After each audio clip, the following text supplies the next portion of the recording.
વિવિધ પ્રકારની બીમારીમાં લોકોને વિનામૂલ્યે સારવાર આપતા ભાવનગરના સિક્ષમ થેરેપી સેન્ટરમાં એમડી શ્રી ચંદ્રકાંત સરનું આગમન થતાં કેન્દ્રમાં સારવાર લેતા ભાઈઓ તથા બહેનોએ ભાવભર્યું સ્વાગત કર્યું હતું. આ અંગે પ્રાપ્ત વિગત અનુસાર શહેરના હિલડ્રાઈવ વિસ્તારમાં વડોદરિયા સર્કલમાં શાંતિજ્યોતની સામે આવેલા સન હાર્મની ખાતે નેચરલ સિક્ષમ થેરેપી સેન્ટર કાર્યરત છે.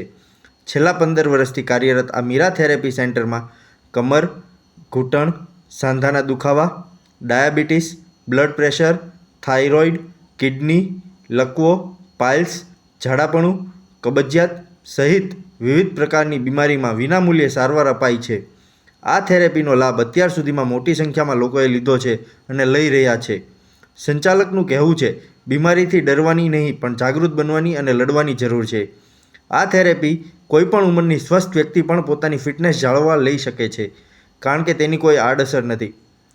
આ દરમિયાન તાજેતરમાં એમડી શ્રી ચંદ્રકાંત સર આ કેન્દ્રની મુલાકાત લીધી હતી, ત્યારે કેન્દ્રમાં સારવાર લેતા ભાઈઓ અને બહેનો દ્વારા તેમને પુષ્પગુચ્છ અને ફુલાર અર્પણ કરી ભાવભર્યું સ્વાગત કરવામાં આવ્યું હતું.